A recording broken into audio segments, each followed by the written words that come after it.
Hello and welcome to this Clinical Care Options Oncology podcast. I'm your host, Jervis Constanzo. In today's episode, we're joined by Dr. Kelly Romo from Blue Cross and Blue Shield of Michigan in Detroit, Michigan, and Dr. Shauna Kraft from the University of Michigan College of Pharmacy in Ann Arbor, Michigan. Together, they will be discussing the key takeaways from a live webinar on the emerging subcutaneous immunotherapy treatment options for patients with cancer.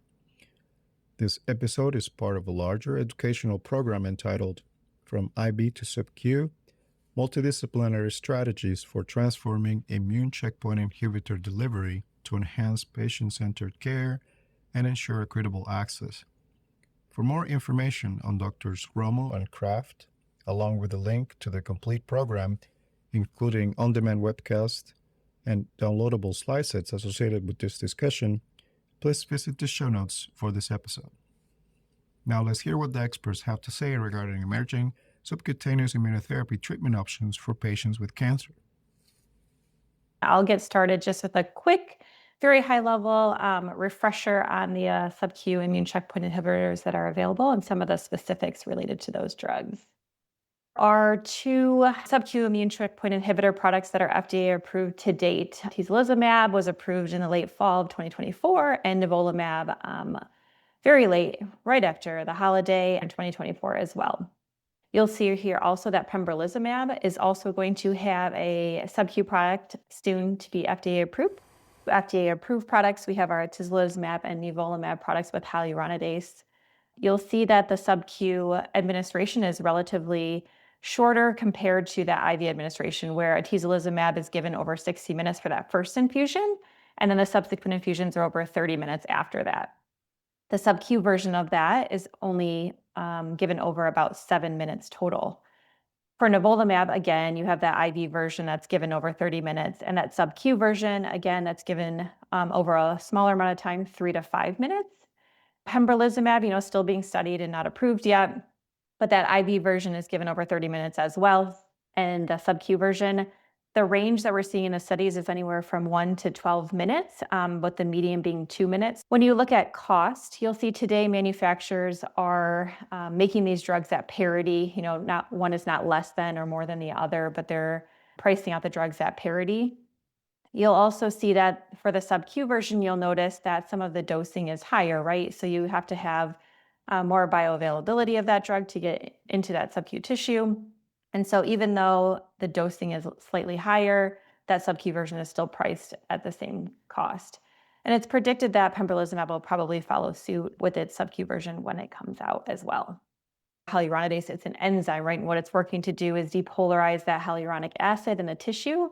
So it decreases that tissue viscosity, increases permeability, and overall is really just working to increase drug absorption. The effect is actually pretty transient, gone within within about 24 hours after administration. It rapidly degrades or deactivates within the body, and so it's gone pretty quickly after the administration. It allows for a large volume sub-Q administration. So for atezolizumab, this always blows my mind. Then when I think about a sub-Q product, right, in the sheer volume of a sub-Q administration, it's 15 milliliters. And so that's given in the thigh, 15 mLs, whereas nivolumab, depending on the dose, is anywhere between 5 and 15 mLs, and that can be given in either the abdomen or the thigh. Pembrolizumab in studies so far, also abdomen or thigh as well. And that sub-Q volume also depends on the dosing. So if it's every 3-week dosing, it's 2.4 mLs, and if it's every 6-week dosing, it's 4.8 mLs. To give you a little background on what I work mostly in solid tumors, so breast, melanoma, and GU, a lot of renal cell. I also work in breast where we've been using these large volumes, and we've been doing this for several years now, and it's quite comfortable for patients. So it is a shocking volume to still see, and especially when I'm speaking to nurses in my other clinics, as these agents are coming on the market, I'm assuring them, I'm like, I promise patients, our breast patients with these other drugs are doing just fine with the large sub-Q volumes. Again, because that hyaluronidase that Kelly mentioned. So there's many cancers and disease states that these sub-Q agents are being studied in with data. So we're just going to do a couple. We're going to do kind of a snippet today of some of the most robust data that's out there. So we will start off with non-small cell lung cancer. Atezolizumab or Tizo, I sometimes call it for short. We know we're using atezolizumab, 1,200 milligrams IV every 3 weeks in these lung cancer folks. Is 1,200 enough sub-Q? Do we need to do 1,800? So what we see here is the 1,200 milligram sub-Q is not enough to get us to equivalent to IV in terms of our pharmacokinetics. So 1,800 is the dose that we need. And also thigh had a better bioavailability. The bioavailability for thigh was 82.9%, and it was 71.1% for abdomen. Hence, atezolizumab needs to be done in the thigh. So that's what this data was initially showing. We see PK seems to not be significantly different, but do we need to worry about efficacy? So here we see similar efficacy with the subcutaneous that we see with the IV. So this is now approved and for all adult indications. So we've got non-small cell lung cancer. They've extended it to some of their other approvals. So hepatocellular carcinoma, melanoma, and sarcoma as well. Told you patients and providers, what do they think? So they did a questionnaire to see like, what was your preference? So 70% of patients preferred sub-Q. We did have 8% of patients who didn't care, probably because of atezolizumab infusion. I mean, these immunotherapies, it's not like it's a 90-minute infusion going down to sub-Q, but still, it is much quicker in the infusion center. They did ask about feeling more comfortable. So 46% of patients actually felt like it was more comfortable, and 30% felt less emotionally stressful.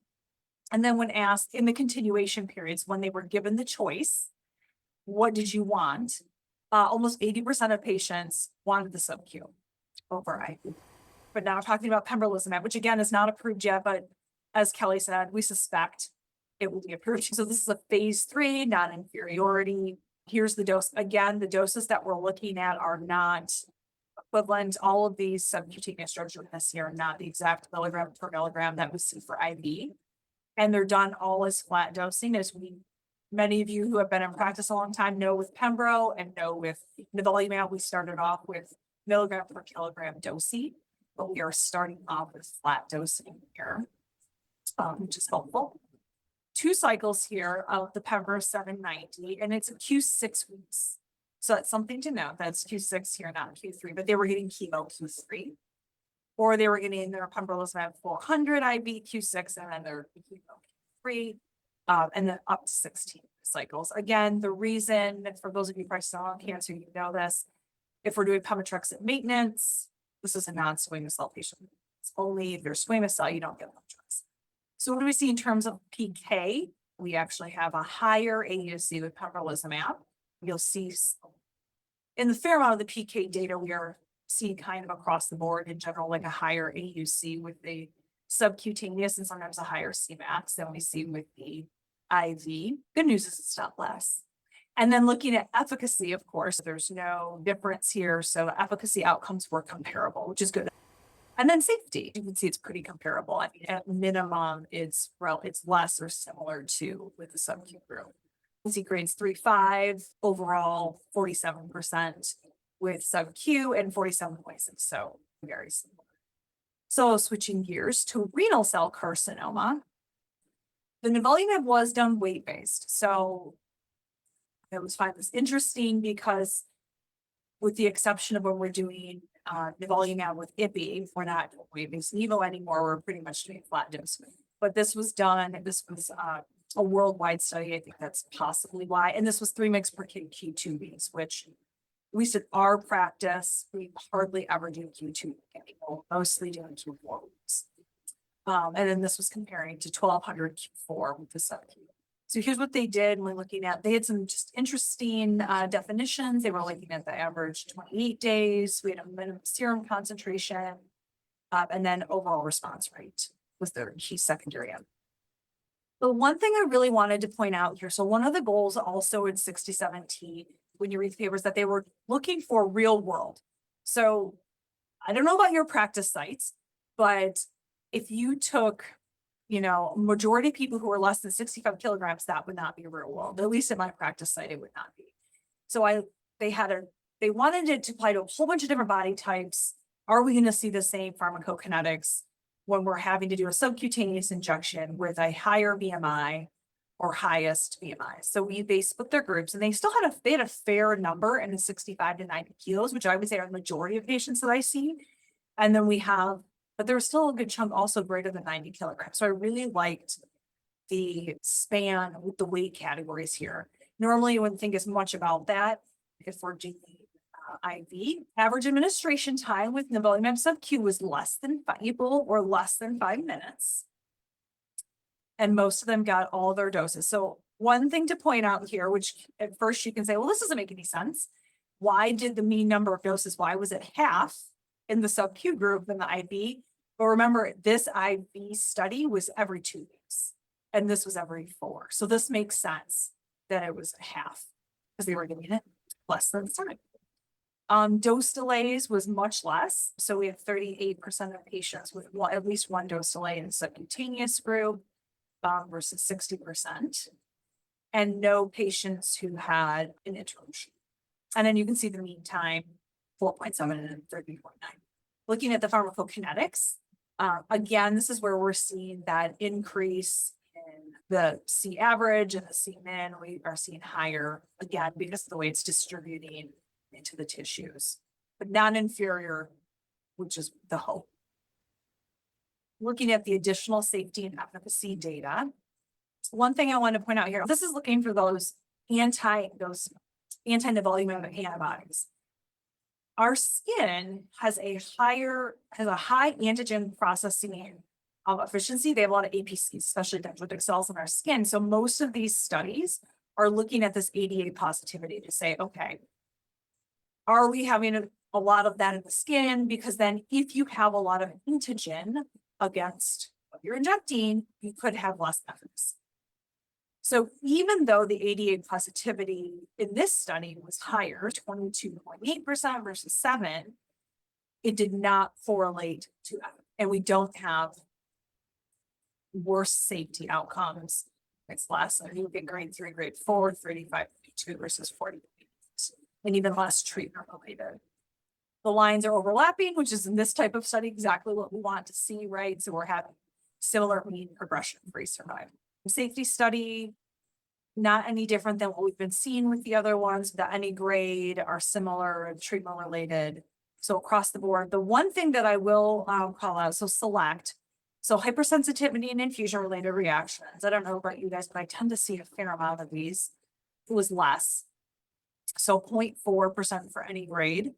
And then nivolumab had 2.9%. Those that did have the injection site reactions from the nivolumab were low grade and transient, that mean duration 3 days, and they resolved without treatment. And then in December 2024, nivolumab subcutaneous was approved. Very specific, I want to call out here, only for monotherapy. So when we're doing ipi-nivo, it's only approved right now that you're doing ipi-nivo, you are doing IV-nivo with ipi. And then when you're going to maintenance, you can switch to subcutaneous. Thinking renal cell carcinoma. So if you're using your VEGF inhibitor, so nivolumab plus cabozantinib, which we also use a fair amount, you can do sub-Q nivo with cab. They did do a patient reported outcomes, and again, high satisfaction, preferring it over IV administration. Skin cancers, immunotherapy has been the mainstay of therapy since 2011, and then 2014 when we got Nivo and Pembro. So looking at stage 3, stage 4 melanoma patient, comparing nivolumab Q2, sub-Q Q2 versus IV Q2, and then they switched to Q4 week, labels 5+. Some of the preliminary safety data that we're seeing here, again, similar. Any grades, side effects, so seems to be similar, kind of what we've seen in lung cancer and renal cell. And then also excitingly, not yet FDA approved. So those of you who work in melanoma also see Opdualag or Rela-Nivo, relatlimab nivolumab. So looking at a formulation of creating this as a subcutaneous product. For IV Rela-Nivo, it's in the same bag. So it comes in the same vial in pharmacy. They're administered simultaneously in the same IV bag. So I would presume that we're going to see the same thing here as well. It's a sub-Q where it's going to be in the same syringe. All right. Thanks, Shauna. I think it's great to see that from the studies, we're seeing similar efficacy and safety with the sub-Q product. So that's really promising. And now we're going to talk about some of those factors that will inform IV versus sub-Q administration. So some of the things we can think about when we're thinking about, is the patient a candidate for either IV or sub-Q? In the rare occasion where they have a really bad infusion site reaction, some sort of skin irritation, as Shawna was going over, these are usually transient, gone in 3-ish days. They don't even need treatment. But if there was someone, there's always a niche patient who might have more reactions than others. You could always consider that IV. If there's any sort of bruising or platelet concerns, are they already getting other therapies as part of their overall regimen where they have a port and maybe that patient preference is to continue with the IV? And then just making sure we're using chair time the best as we can is also an important consideration.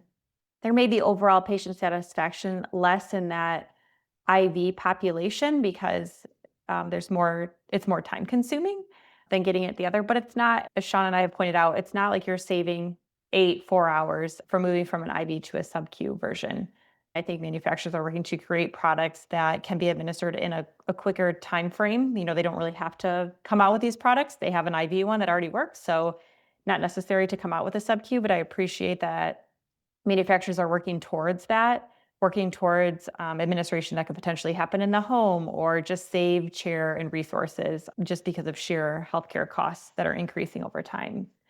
On that sub-Q side, these patients that are getting this immunotherapy are getting it long-term, right? So they're getting repeated long-term treatment with these products. And so really it's overall decreasing that treatment burden in terms of time for the patients, improving that efficacy over the overall healthcare system. So, you no longer now need an IV bag, a transfer device, a potential filter, all these different things. You may just need a needle and a syringe. So kind of working not towards just those resources of the nurses and the pharmacy team in terms of compounding and such, but also just the actual products needed for compounding and decreasing those healthcare costs. But we could argue both of these products could potentially be used in, payers are implementing site of care programs more often in the oncology space. And so really you could have either an IV or a sub-Q version in those professional type settings, which may be like a provider office, an ambulatory infusion clinic that's a standalone center, or even in the home. And so just having those additional options, I think, is always great for the patient. Some of the current challenges, again, I think I've talked about some of this a little bit, is just that chair time. So it's a modest improvement in chair time compared to other products that are available when moving from IV to sub-Q, but it's still some sort of time, right? In the infusion center, we're always fighting for time and making sure that we can get patients in and get them treated as quickly as we can. That may also help to decrease that psychological burden that's on the patient where they have to wait to get into the infusion area to get treated. So that's, a pro to that as well. And then on the sub-Q side, we really need to start thinking about this. Now that these products are more available, we always had them outside of this immune checkpoint inhibitor space. And so that's being kind of accepted. But now that we have sub-Q version ICIs, think about all these different logistical aspects related to it. So now if you have a drug that has both a sub-Q and an IV, you have to modify your system to allow to amend treatment times of when you're going to give it. Any sort of like offsetting those times of administration in your EHR system, and how does that work? Making sure that basically like there's patient education on what to look out for with the sub-Q version versus an IV if you're discussing it with the patient and giving them the option. In terms of insurance reimbursement, today we're seeing them at parity. Hopefully that will continue in terms of prior authorization. But if there was ever a preference for one over the other based on a payer, if pricing ends up changing at some point, that's also something to consider in the future. They've got a picture of the wall of cards here. I know some places still use these to give to patients. So when they present in emergency department, it says, hey, I want this to alert them. For patients who are allergic to bees, in bee venom, which you may or may not know, is hyaluronidase. There's actually data out, just you don't need to be worried. Short answer is for those patients who have bee allergies, they've done skin testing, and actually the allergen that's in bee venom that's causing allergic reactions is actually not hyaluronidase. Personally, I would still feel comfortable trialing sub-Q unless you had a patient who had really horrible wasp allergy, then you might want to have a discussion. Just some takeaways about the sub-Q versus IV administration. Again, thinking about With sub-Q, we're saving patient time. You're probably saving about 25-ish minutes for the products that are available today, utilizing less healthcare resources on a sub-Q side. It opens up chair time for those patients, so you can actually treat more patients in your infusion center. You don't need that IV access or that port in order to treat, but it all depends on that regimen that patient is getting, so you always need to be mindful of that. And then it just offers more flexibility. Here's where I was talking about site of care. It does offer more flexibility. Maybe you can just give it in the clinic, but also potentially site of care requirements will exist, I think, for a lot of payers as we continue to move forward with these products, given that the cost is at parity. And then there's some models that can be considered. When I think about like having a central team, right, I think this is kind of our old school, what we're standardly used to, of having the drug compounded or drawn up and then administered in the infusion site by a nurse. There's a double check that occurs. Everything gets barcoded and scanned. You have a ton of staff there to help oversee that management of that patient. And it's kind of like the central team that can step in if needed. I think as more sub-Q products become available, we might need to start thinking about how could we free up even more time in that infusion center space and potentially move it to the clinic. But is there some sort of potential where you could have some sort of team that is drawing up or compounding these doses and then delivering them to wherever it's needed to be administered, making sure that those appointment times are all in sync and there's enough time for everything to occur? You'd have to still have, that barcoding, that risk scanning, as well as a double check in order for safety measures to occur. So I think there's a lot of things to think about if it could be done in the clinic, but it is a potential option. Takeaways from, I think, the reimbursement perspective, again, they're all at parity today. Hopefully this won't change and manufacturers will keep that at parity. So there's a little bit more of emphasis on allowing that provider and that patient to make the decision based on what is appropriate for them and where it's being given and what that patient prefers. There should also be some sort of, our group purchasing organizations should have some sort of favorable, pricing discount with their contract. I would hope so. And then again, this could impact revenue, right? Because you are ultimately with sub-Q products, you would have less in the infusion center, allowing for more chair time for other patients, be able to bring in more patients for infusions, and so could bring in higher revenue in your infusion center to offset some of those costs. And then again, we just need to keep thinking about being creative since our environment is changing and we used to always just have these like IV products and now we're starting to always see sub-Q. So because the subcutaneous formulation results in reduced chair time, does this affect reimbursement to health systems? And does this factor into cost besides cost of the drug? We haven't seen a difference in reimbursement of whether we're doing IV or sub-Q. In terms of like actual amounts of things at this point, we haven't, but Kelly, I don't know from your perspective, if that's come up from the managed care side. Yeah, I wouldn't think that this would be, just because of the timing of the products, not a huge reimbursement perspective from this. If it was something like Darzalex, and you're talking about daratumumab, where you're going from 8 to 4 hours, yes, that would be different because you get paid based on, your every hour of administration. So for these products, not as big of a deal, but maybe something, there's some other products that have longer administrations and decreases when you go from IV to sub-Q. Again, is it that big that it really makes a huge difference? I don't think so, because then you're bringing in more patients also to fill in that time to get reimbursed for those patients. So I would say no to this as well.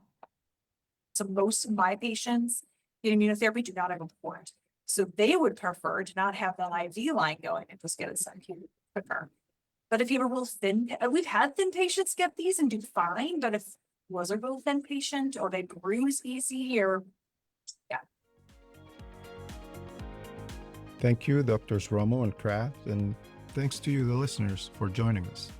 As a reminder, to view the full program from IV to sub-Q, multidisciplinary strategies for transforming immune checkpoint inhibitor delivery to enhance patient-centered care and ensure equitable access, and to access online content associated with this discussion, please click the link in the show notes. As always, thanks for listening.